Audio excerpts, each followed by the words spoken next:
بتعمل ايه يا سليم؟ بتكب. طب خلاص الكهرباء هموت كلنا. بس خلاص ساعدتني. اطلعوا بقى كده خلاص اخر مرة. بالراحه على الارض هنا بالراحه بس كده خلاص. اقعد بقى كده كما قلت. انت عايز مني ايه؟ هتساعدني؟ لا متشكره جدا انا وصلت حضرتك الجو ممكن تتعب. حضرتك انت تعبان اصلا؟ ها؟ طب سلم على الناس. سلم عليهم. قول لهم عاملين ايه؟ قول لهم حطوا لايك. السلام عليكم ورحمة الله وبركاته. ازيكم حبايبي؟ عاملين ايه؟ يا رب تكونوا بخير. كل سنة وانتم طيبين. خلاص رمضان فاضل عليه ايام. يلا بينا بقى نتشجع مع بعض كده. انا اشجعكم وانتوا تشجعوني بقى. نعمل روتين كده تنظيفات رمضان. اول حاجة انا فطرت كده فطار خفيف، وبعد كده شربت القهوة باللبن بتاعتي وابتديت بقى على الشغل. النهاردة هنعمل مع بعض الصالة. تمام. اول كده حاجة شلت كل الفرش بتاع الصالون. تمام. عشان هغسله في الغسالة، لكن البقية الصالون هغسله كده في اخر الفيديو معاكم. وبعد كده شلت بقى السجادة بتاعتي كده، السجادة الكبيرة والسجادة الطويلة. تمام. ودي الستاير طبعا كانت اتبهدلت جدا، فشلتها برضو عشان هغسلها في البانيو. تمام. لان هي كانت متطربة قوي. طبعا الايام دي الجو تراب جامد جدا، يعني انتوا عارفين بقى امشير كل سنة وانتوا طيبين. خلاص فاضله ايام. ودي كده الستاير بتاعتي بعد ما شلتها هحطها بقى في البانيو تتغسل كويس جدا. تمام. وانا جيت هنا بقى عند الشباك بقى بقيت ادلق عليه ميه. النهارده يوم الميه العالمي. بدلق كده على سلك ميه لان السلك كان متطرب جامد جدا. وجيت هنا بقى على السور من بره الشباك الالمونتان برضو قعدت ادلق عليه ميه كده، وبفرشه بقى الجاروف كده اي فرشه عندك ادعكي كده لان التراب بيبقى صعب قوي. تمام. زي ما انتوا شايفين كده. عايزه اقول لكم ان التراب هنا عندنا صعب جدا جدا. بيبقى فيه الترابه الناعمه دي بتبقى صعبه قوي، فلازم بدلق ميه كتير كده عشان كل التراب اللي عند الشباك ينزل. انزلوا بقى حطوا لايك واكتبوا لي كومنت كده جميل زيكم كده. انا طبعا برحب بكل المشتركين الجداد. نورتوني وشرفتوني واسعدتوني بجد. بس اتمنى كمان تكتبوا لي كومنتات عشان خاطر كده ايه اتحفز واتشجع وانزل لكم فيديوهات اكتر. بصوا زي ما انتم شايفين كده المجرى بتاع الالمونتان كده حاولت ادلق فيه ميه على قد ما اقدر عشان التراب يطلع منه. وجبت كده فوطه كده وحاولت على قد ما اقدر انشف الميه كلها من الفواصل دي. بتبقى رخمه قوي التراب والميه بيبقى متركن فيها كده بتبقى صعبه قوي. وبعد كده نشفت كل الشباك بتاعي بالفوطه وقفلته بقى ونخش بقى ايه على الصاله. ده كده المكان اللي تحت ايه الشباك بقى دلقت كده ميه بقى ورغاوي بقى وبالمقشه بتاعتك كده بقى ودعكي. طبعا هو السيراميك مفيهوش حاجه، هو بس تراب يعني. بس كده بقى عملت كده. انا كنت حاطه في الميه الميه بتاعتي برسيل جل كده بيخلي ريحه المكان كده بتمسحيه حلو قوي. وبس كده شديت بالمساحه ورجعت كده ده الكرسي ده جنب الكنبه الكبيره، ورجعت كده الكنبه الكبيره اللي تحت الشباك مكانها. وبحاول بقى اشد الميه بقى في الصاله. الميه بتبقى بص هنا ابني بقى كان مصمم ان هو يساعدني، يعني قال يعني بتعمل ايه يا هيساعدني بس سليم؟ عشان عايز يلعب بالميه. بتكب. طب خلاص الكهرباء هموت كلنا. بس خلاص ساعدتني. اطلعوا بقى مكانك يلا. انت عايز مني ايه؟ هتساعدني؟ لا متشكره جدا انا وصلت حضرتك.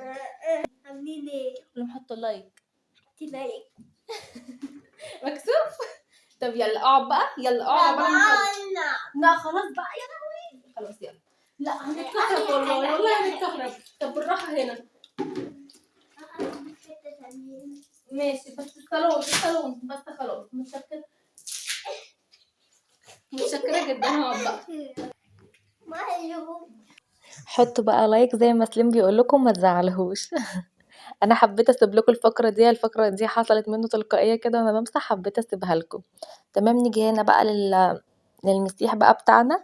بصوا دي الكنبه التانية الكبيره شلتها كده يعني شدتها كده ومسحت برده من وراها ودلقت كده على الوزره ميه لان الوزره بيبقى عليها تراب.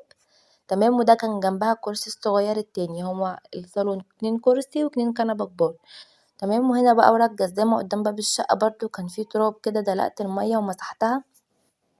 بصوا بقى انا كنت عايزه اعمل طبعا الحيطان طبعا وانا بمسح بالزعافه الحيطان بس لقيتها ايه اتكسرت. تمام. فقلت هبقى اجيبها بقى اجيب واحده غيرها يعني وفي يوم كده ابقى اعملها مع نفسي. بصوا ده كده الارض بعد ما نشفتها كويس جدا جدا بالمساحه ونشفتها كويس. تمام. هسيبها بقى تنشف خالص. انا فتحت الشباك حته صغيره اهي. تمام. عشان ينشف الارض يعني، بس ما فتحتوش حته كبيره لان طبعا شايله استطاره فهبقى مكشوفه قوي بره. تمام. زي ما انتوا شايفين برضو الشباك نضف معايا اهو. وانا شلت الستاره ان شاء الله هوريكم دلوقتي وانا بغسلها في البانيو. تمام.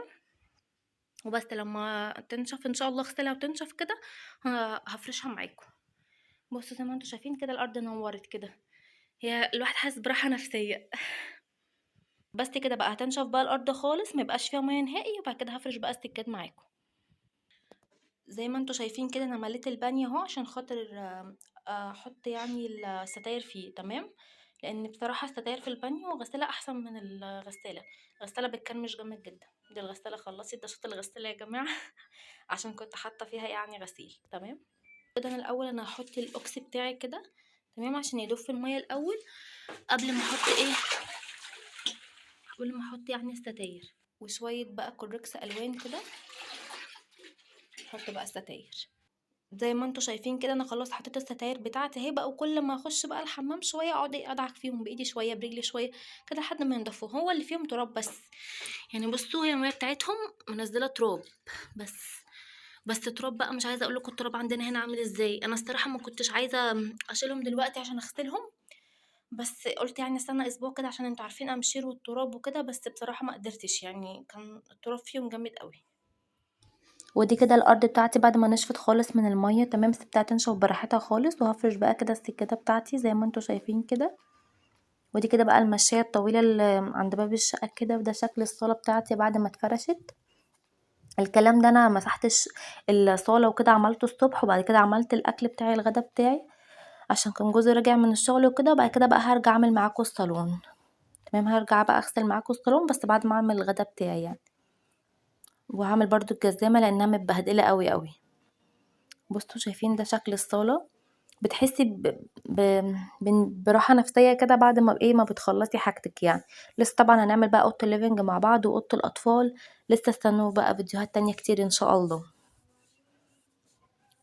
وده بقى شكل الصالون بتاعي بعد ما اتغسل. بصوا غسل كده نور كده. هو عايزه اقول لكم كان فيه تراب بس لان احنا ما بنقعدش هنا اصلا، يعني احنا قعدتنا كلها في اوضه الليفنج بقى بس يعني. بصوا دي المخده بتاعتي برضو المدوره دي برضو كنت غسلتها برضو بالاسبونشه. وده الظهر والجناب غسلتهم لان القعده طبعا شلتها وبغسلها في الغساله. زي ما انتوا شايفين كده نورت كده بصراحه. حتى البرواز ده برضو نزلته بالاسبونشة كده عملته، وحطيت كده الفوطة في المية وعصرتها ومسحته. نضيف جامد جدا. طبعا انا قبل كده كنت غاسله الصالون معاكم على القناه. تمام. هحط لكم اللينك بتاعه في اول تعليق، بخشوا شوفوا كنت عامله خلطه التنظيف بتاعته حلوه قوي.